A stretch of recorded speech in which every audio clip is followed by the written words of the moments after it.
And welcome back to the Southern Scene.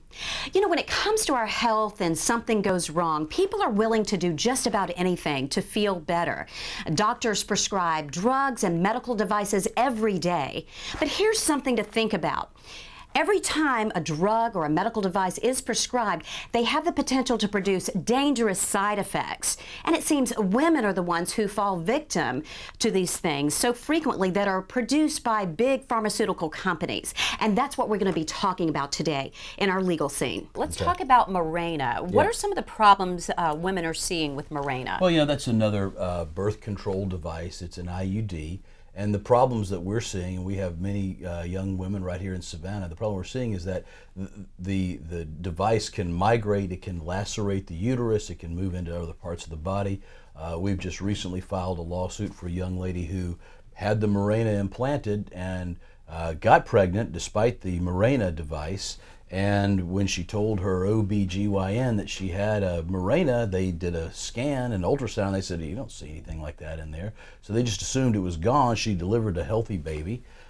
She started having horrible back pain, and they thought, you know, this is, you know, just related to having had this baby. And she finally went and had a complete workup because she was beginning to lose sensation to her legs and beginning to lose the ability to walk. And they finally found that the device had migrated and was actually pressing and compressing the nerves of her lower spine and was beginning to paralyze her. And so it actually moved. The thing can migrate, and it can cause terrible infections. And again, this is a product that's manufactured by Bayer, which is a good company. And frankly, when Bayer makes products that are bad and hurt people, like Baycol, another piece of litigation we were involved in some time ago, they do step up to the plate and they do compensate people who are hurt. But let me ask you this. I was reading somewhere that a lot of problems with Mirena is the improper insertion of it. So when that occurs, I mean, who's held accountable, the physician or the manufacturer? Yeah, well, generally my law firm tries to avoid suing doctors unless they really have messed up, and occasionally doctors do make big mistakes. Now, why is that? Why do you try not to do that? The honest reason is that in 2005, the Georgia legislature fixed it so the scales, which were already tilted very heavily for doctors, got tilted even more heavily in their favor.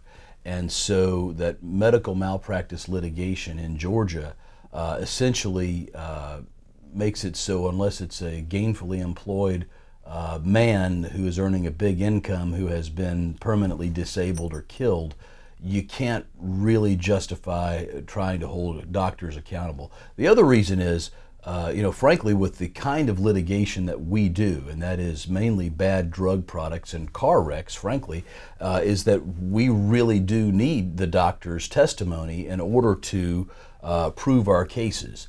Let's talk about pelvic mesh. A lot of problems with with pelvic mesh. Yeah, it's a nasty, nasty thing.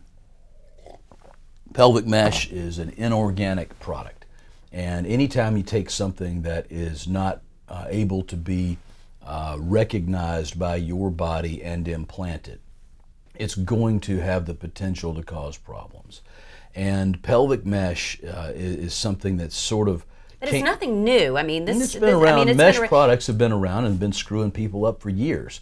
Because it's been used for hernias. And it fails in hernias, and it fails just in the same way when we put it trying to fix, you know, rectal or vaginal prolapse. And so what happens is women get really bad infections. They get staph infections. Their partners who are intimate with them have gotten staph infections as well. It can cause permanent sterility. It doesn't treat the problem of, in fact, incontinence, which is one of the things they say it can do.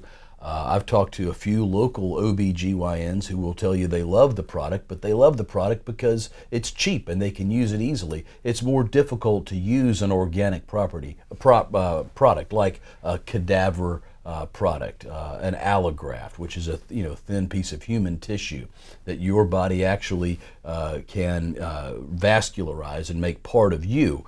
The mesh never ever will, and it's in an area that's prone to infection and prone to exposure to things where there shouldn't be an inorganic property. Aren't they really looking at pelvic mesh too as something that there needs to be more warnings and it labeled that it can produce more of a risk? You know, a lot of it's been recalled. I think really the product shouldn't be used, frankly.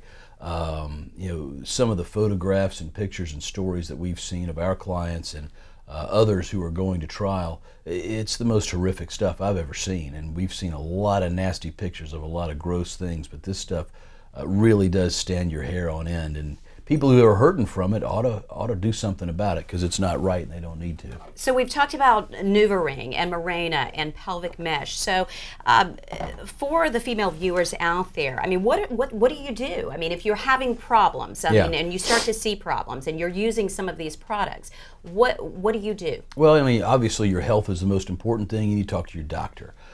Doctors frequently will know of litigation that is ongoing and not tell you about it.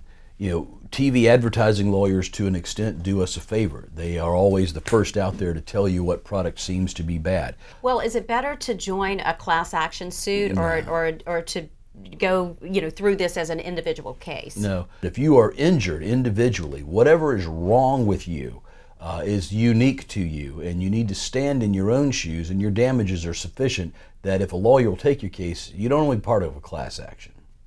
Okay, but can you go up against these big pharmaceutical companies? Yeah, well, we've been doing it. I've been doing it for 21 years.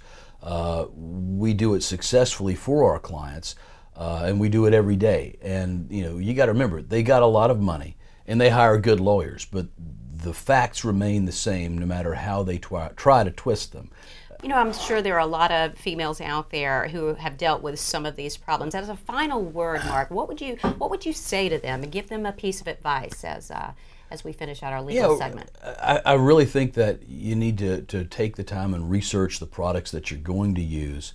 You need to understand the warnings that the company puts out about the products. You need to have a doctor who you can have a conversation with and find out what it is you are using.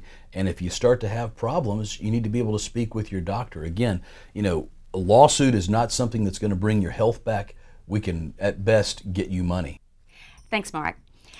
If you have questions for Mark on this particular issue or any other legal issue, all you have to do is call the number or go to the website on our screen. You can go to our Facebook page or the Southern Scene website. We'll find out those answers for you.